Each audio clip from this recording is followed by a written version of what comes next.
Hi, how are you doing? I'm good, how are you? I'm okay. So I have your anthropometric results from our last session. So I took your weight, your height, and your waist circumference, and with your weight and height, I was able to calculate your BMI. So your stage of change is preparation, which means that you are aware that you have a problem and that you need to make a healthful change in your life. Uh, So your BMI is 28.4, and that indicates that you are overweight and your BMI risk is increased. So, and as for your waist circumference, your BMI to waist circumference risk is extremely high.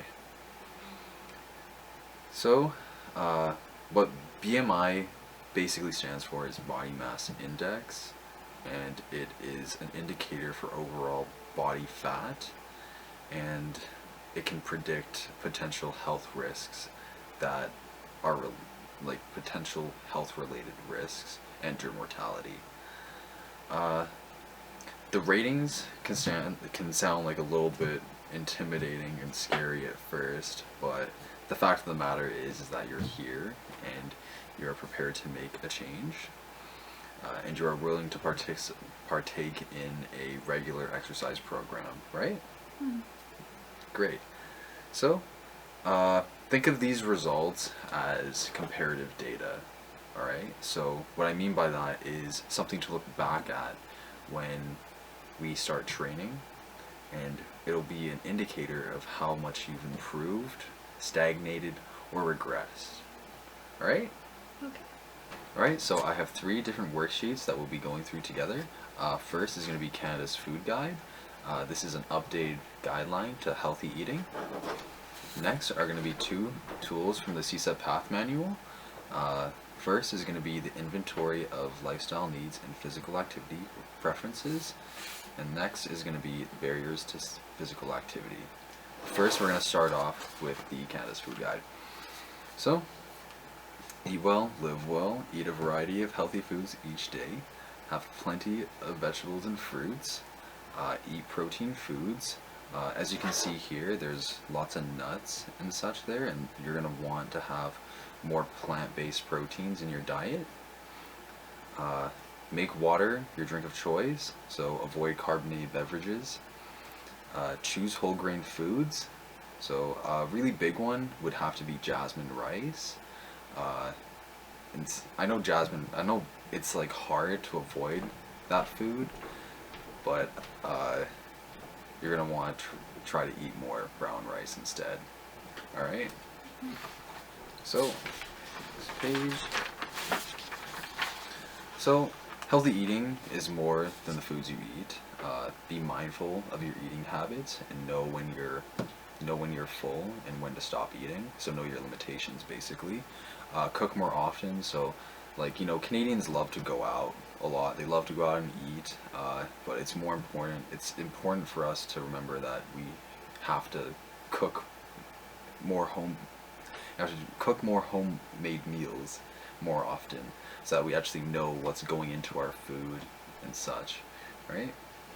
Uh, so, enjoy your food. Eat meals with others. Use food labels. Limit foods high in sodium, sugars, or saturated fat. And that's really, like, avoiding sodium is something that's really hard to do nowadays in our society. Like, uh, look at McDonald's, their food's just littered with high sodium content. Uh, you can name any fast food joint anywhere, really, and it's really hard to avoid foods that are high in sodium, especially nowadays. So that's why there's more emphasis on cooking your meals more often, so that you can actually like go to the supermarket and be like, oh, what's like what has reduced sodium, you know what I mean? And lastly, be aware of food marketing. And again, that's another hard thing because temptation is just Yeah. yeah. uh, Yeah, it's definitely a hard thing to do nowadays, especially when you're going just on YouTube. Unless you have an ad blocker or something, you'll have like A&W commercial just pop up or something like that, and then you're just like, oh. But it's just all really just all about knowing your limitations and just being more aware of your surroundings. You know, being more aware of what you're putting into your body. All right.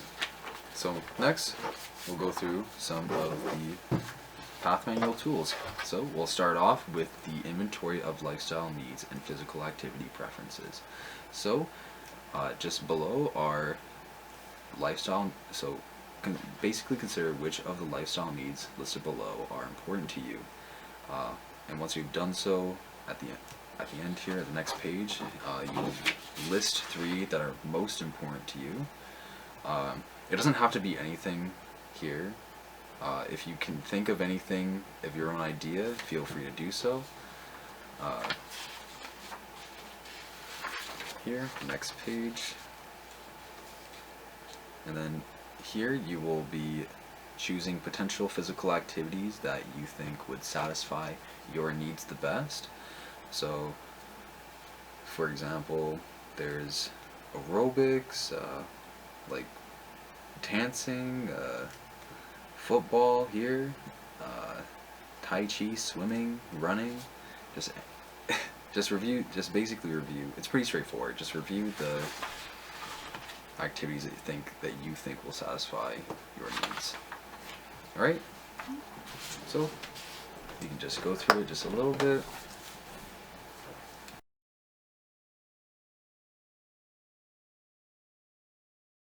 Okay, so the rest you can just do on your own at home. Next is going to be the barriers to physical activity. So when you're considering integrating regular physical activity into your life, there's certain obstacles or barriers that will limit you from doing so. So just on this worksheet, this will basically show you a list of commonly cited barriers to physical activity, and basically just indicate, it's basically just a circle tool. You indicate the level of importance to your situation on a scale of 1 to 10. Alright? Just how relevant this is to you. Or if it's not so relevant, 1. If you're kind of in the middle, 5. If it's very important, a 10. Alright? Pretty straightforward. So you can just go through it just a little bit. So that should be good for now. You can finish the rest of this on your own at home. Once you're done with these, just give them back to me, and then we'll be able to start your training from there, from Awesome. going forward. All right? Thank you. You're welcome.